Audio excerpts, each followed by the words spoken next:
안녕하십니까. 텃밭농부입니다. 그렇게도 길고 춥던 겨울이 물러나고 드디어 따뜻한 봄이 찾아오면서 이 3월이 시작되었습니다. 지난 1월 1일 날 올해의 농사 계획에 대해서 설명을 드렸던 게 엊그제 같은데 벌써 2달이 휙 지나갔습니다. 참 세월은 빠르게 흘러갑니다. 자, 이 텃밭농부가 지은 말 중에서 이런 말이 있죠. 계절은 어김이 없고 땅은 사람을 속이지 않는다. 맞습니다.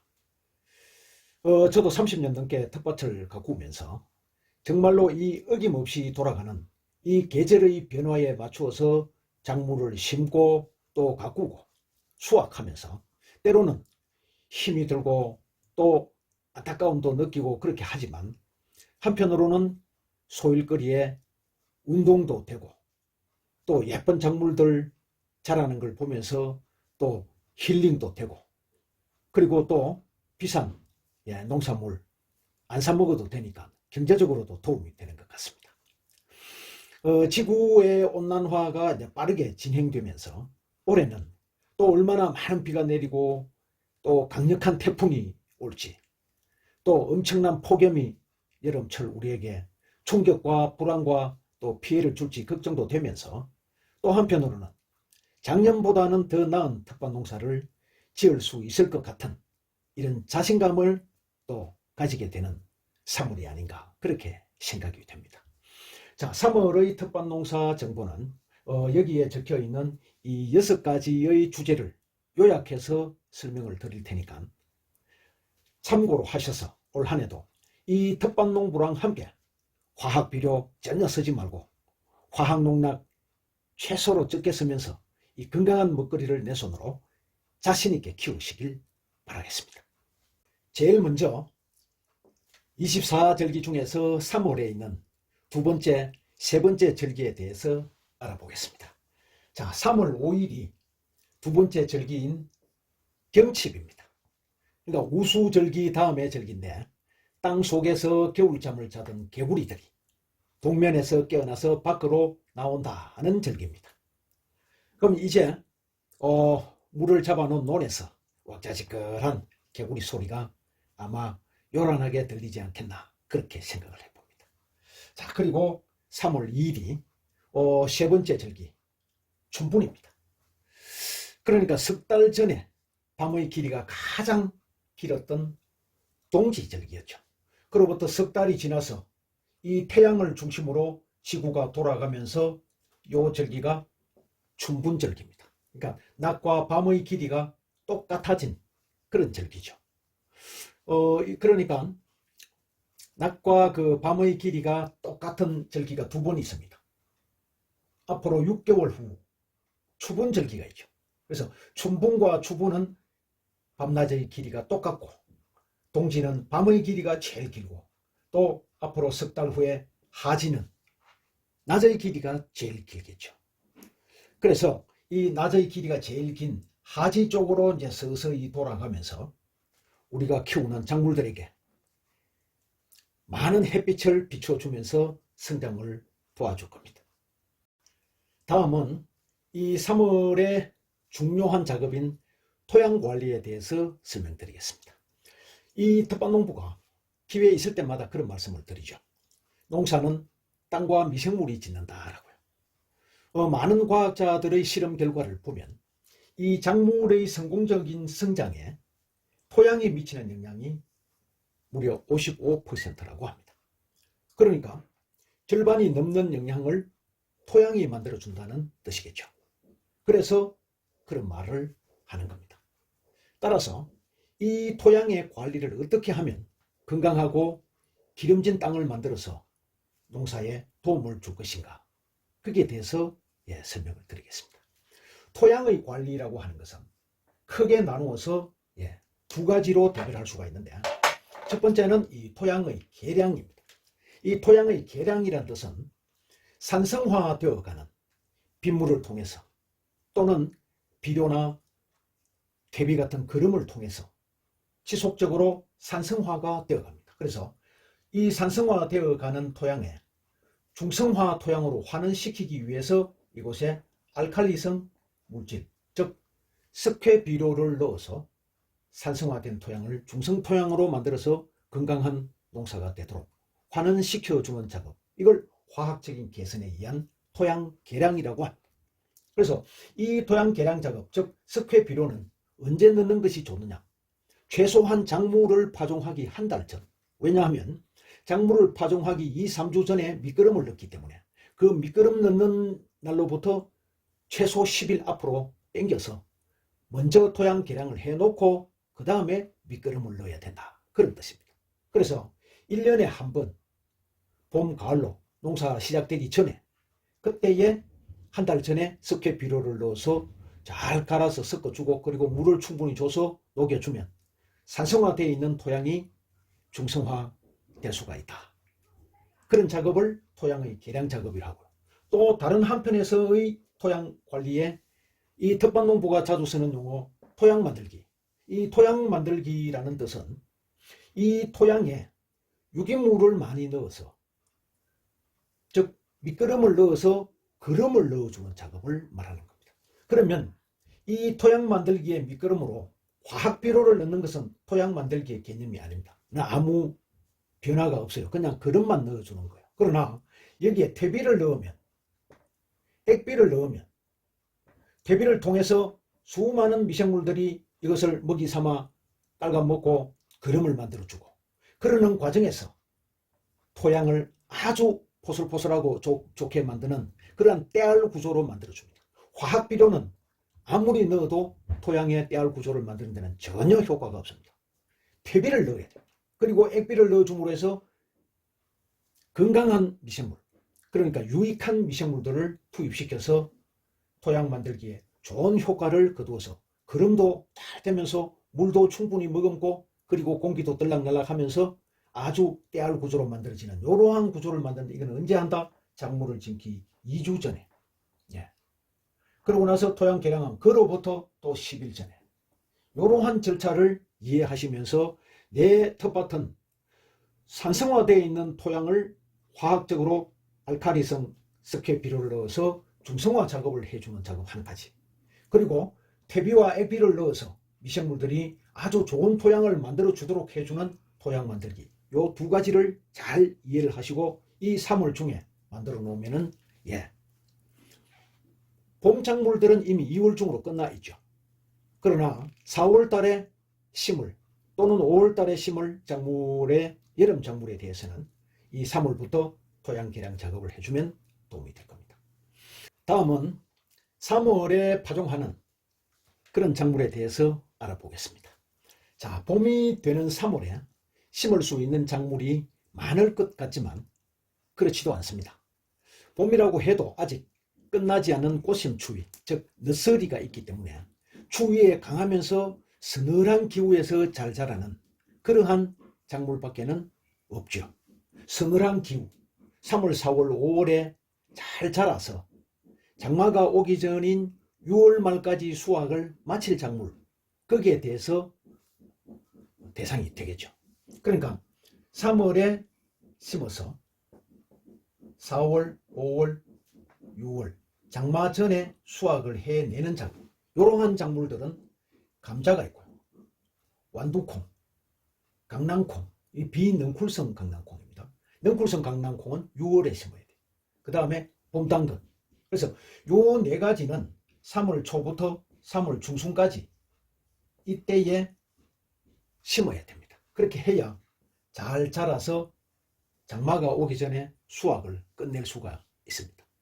이보다도 늦게 심으면 수확이 제대로 안 되고 더워지면 말라서 죽는 작물입니다. 그러니까 서늘한 데서는 잘 크지만 날씨가 기온이 올라가면 말라서 죽는 작물, 이런 것들이고, 그 다음에 봄배추라든가 무, 양배추, 브로콜리 같은 이런 작물도 남부지방에서는 빠르면 3월 말에 심을 수도 있고요, 늦으면 4월 초로, 중부지방 같은 경우는 제가 설명드리는 데서 한 15일 정도 다 뒤로 더 추워서 생각하시면 봄농사는 크게 차질이 없을 겁니다. 그래서 3월 달에 우리가 파종해야 될 작물은 요 네 가지는 필수. 그 다음 여기 있는 네 가지는 지역에 따라서 또는 선택적으로 3월 말에 심을 것인지 4월 초에 심을 것인지 오는 기온의 분포를 잘 보면서 선택을 하면 좋겠고, 아울러서 토양관리, 조금 전에 설명했던 그 사항은 이것을 파종하기 최소한 2주 전에 미끄럼 놓고 토양 만들기를 잘 해주시기 바랍니다. 다음은 월동작물의 관리에 대해서 설명드리겠습니다. 자, 우리가 텃밭에서 가장 오랜 시간 동안에 재배하는 것이 이 마늘이고 양파고 또 쪽파입니다. 그러니까 지난해 가을 9월 말 또는 10월 초, 그 다음에 11월 이렇게 심어가지고 이듬해 5월 6월까지 가죠. 이렇게 긴 기간 동안에 재배를 하는 이 월동작물은 3월이 되면은 이제 미끄럼의 효과가 다 떨어져서 웃구름을 주어야 됩니다. 그래서 3월에는 2주 간격으로 웃구름을 2번 정도 주세요. 대신에 이 난지형 마늘은 또 양파도 마찬가지인데 3월 중에 웃구름 주기를 끝을 내야 됩니다. 그러니까 3월에 시작을 해서 3월에 끝을 내야 됩니다. 2번 정도 주면 됩니다. 왜냐하면 이 마늘이나 양파는 우리가 잎과 줄기를 얻기 위해서 키우는 게 아니죠. 알뿌리를 키워야 되잖아요. 그러면 이 마늘과 양파는 땅 속에 있는 이 알뿌리를 굵게 해야 되는데 그름을 3월, 4월, 5월 계속 그름을 주면 얘는 잎과 이 줄기만 뚱뚱하게 계속 키웁니다. 즉 생식생장으로 넘어가서 알뿌리를 키우는 게 아니고 영양성장을 지속시키면서 잎과 줄기만 계속 키워서 이렇게 크게 되죠. 대궁이가. 그래서 3월에 영양 공급을 끊어버리는 이유는 이 작물들이 잎과 줄기를 키우려고 하는 영양생장을 멈추게 하는 여러 가지 방법 중에서 잘라주는 방법이 있는데 이거는 굶기는 방법을 써야 됩니다. 잘라버리면 안 되니까. 영쿨성 작물들은 이제 잘라나가는데 이렇게 이제 뿌리들을 굵게 키우기 위해서는 굶겨야 됩니다. 그럼 굶기는 기간은 언제? 4월, 5월. 그러니까 3월은 웃구름을 주고 4월은 물만 주고 5월은 아무것도 안 주고 해서 최종적으로 배가 고파서 알뿌리를 빨리 굵게 키우려고 하는 노력을 하도록 인위적으로 제약을 가해야 됩니다. 그래서 3월 중에 2번 웃구름을 주고 끝. 4월은 물만 주세요. 5월은 아무것도 주면 안 됩니다. 이것이 마늘과 양파를 키우는 방법인데, 자, 한지형 마늘은 3월에 이제 촉이 나오죠. 그렇게 해서 크니까 4월 중에 한지형 마늘은 그름을 주고 끝을 냈어요. 왜? 그건 6월까지 가니까. 그 다음에 시금치라든가 봄동 또 상추, 춘채 있는데 요 춘채나 이 춘채가 뭐냐 하면은 우리가 얘기하는 카놀라, 그죠? 뭡니까? 유채, 노란 꽃피는 그 유채고, 이건 이제 봄동, 겨울 배추죠. 시금치, 이것들은 3월이 되면 꽃대가 올라옵니다. 꽃대가 올라오면 이제 맛이 없어요. 그래서 시금치, 봄동, 춘채 이런 것들은 꽃대가 올라오기 전에 전체적으로 수확을 싹 다 끝을 내서 데쳐가지고 딱 봉지 사서 냉동을 시켜 놓으면 두고 맛있게 먹을 수가 있습니다. 그 다음에 상추는 안전한 밭이라면 계속해서 키우면 되겠지만 그렇지 아니하다면 포기를 옮겨서 다른 밭에 정식을 해주면, 이 월동 상추를 심는 목적은 3월달에 먹을 목적이 아니고 3월 되면 훨씬 커서 4월, 5월에 빠르게 먹을 수가 있죠. 일반 노지에서 심으면 4월에 심으면 5월, 6월 돼야 되니까. 그래서 이 상추는 옮겨 심기를, 시금치, 봄동, 춘채는 수확을 마무리를 하는 이러한 준비를 해서 3월에 마무리를 하면 됩니다. 다음은 우리가 직접 만드는 퇴비와 액비의 관리에 대해서 설명드리겠습니다. 이 텃밭농부 따라서 퇴비를 직접 만드시는 분들이 많이 증가를 했습니다. 이 순환농법이라는 것이 내가 키운 작물들의 수확을 해서 먹을 건 먹고 남는 잔재들을 잘 말려서 잘게 썰어 가지고 퇴비를 만들어서 다시 내 밭으로 돌려주고 또 액비 만들어서 그름으로 사용하고, 그래서 큰 작물들을 또 다시 수확해 먹고 또 그름 만들어주고, 이것이 우리가 얘기하는 순환농법의 일환이죠. 그래서 이 퇴비를 만들면서 가장 중요한 것이 2주 단위로 뒤집어서 그때에 말라있는 자리는 물을 더 주고 딱딱하게 또는 엉켜있는 것은 공기가 잘 들어가도록 풀어 해서 주면서 이렇게 퇴비를 계속 만들어 나가다 보면 이제 다 만들어져서 완성된 퇴비는 그런 포대 이런 데 담아 가지고 비가 맞지 않는 곳에 잘 보관을 하셔서 필요시 계속 이렇게 사용할 수가 있도록 해주는 것이 좋고요. 자, 깻목 액비나 음식물 액비 같은 경우에는 겨울철에 얼어서 미생물들이 또 많이 활성화가 떨어져 있을 수도 있죠. 남아있는 액비는 이제 지속적으로 연결해서 계속 넣어주면 됩니다. 근데 퇴비 만들으라고 이제 다 쓴 사람들은 빈통만 있겠죠.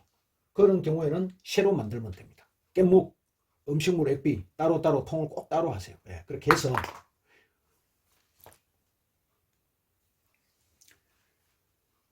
남아있는 통에는 계속해서 넣으면서 혹시 미생물들의 좀 죽었을 수가 있으니까 퇴비 한 움큼 넣고 그 다음에 EM 원액 소주잔으로 한 잔 정도 넣어서 물 가득 채워 놓으면 또 한 3주 정도면 봄에는 액비로 사용이 가능합니다.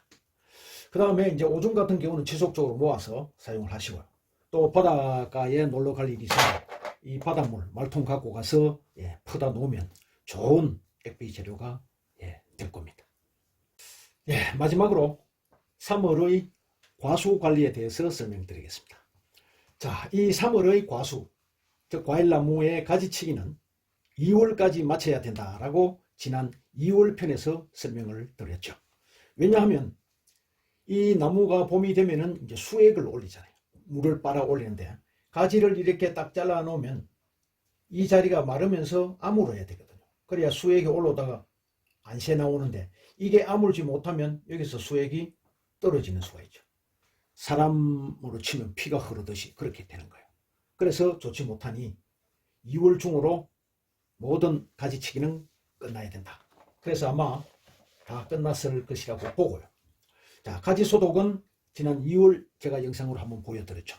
첫 번째. 그 다음에 3월에 꽃이 피기 전에 한 번 더 실시를 해서 가지 소독은 2번 정도 해주는 것이 좋습니다. 그래야 가지 요 사이사이에 붙어있던 병원성 곰팡이라든가 그 다음에 벌레들이 알을 낳아놓은 거 이런 것들을 소독을 해서 제거를 해줄 수가 있거든요. 그 다음이 이제 퇴비넣기인데 이 과수가 이제 좀 많은 분들은 이 퇴비가 이제 전체적으로 좀 흙을 파내고 이렇게 묻어야 되는데 그렇게 하려고 하니까 힘이 드니까 위에다가 이렇게 뿌려 놓죠. 그래서 이 과수가 있으면 여기 이제 뿌리들이 이래 있는데 이 위에다가 퇴비를 부어만 놓으면 이 밑에서 이걸 빨아먹으려고 뿌리들이 이렇게 위로 올라옵니다. 잔뿌리들이. 이렇게 위로 올라오다 보면은 노출이 돼서 나중에 햇빛에 마를 수도 있고 그 다음에 장마철에 비가 많이 오게 되면 아무래도 이 표면이 많이 젖기 때문에 숨을 못 쉬고 죽는 문제가 생깁니다. 그래서 좀 힘이 들더라도 과수나무가 그렇게 많지 않다면 자, 여기서 흙이 이렇게 있으면 요 흙을 좀 어느 정도 걷어내고 그리고 퇴비를 넣고 위에 이렇게 덮어주세요. 그렇게 해야 첫 번째 말라서 바람에 날아가는 것도 막을 수 있고요. 두 번째 이 그때 좀 어느 정도 안으로 들어가기 때문에 이 잔뿌리들이 위로 튀어나와서 노출되는 것도 막을 수가 있습니다. 그래서 힘이 들지만 할 수 있다면 그렇게 해주는 것이 가장 좋습니다. 자, 우리 텃밭농부 채널의 구독자 여러분, 이 봄농사 시작을 또 잘 해주시기를 바라면서 응원하겠습니다. 감사합니다.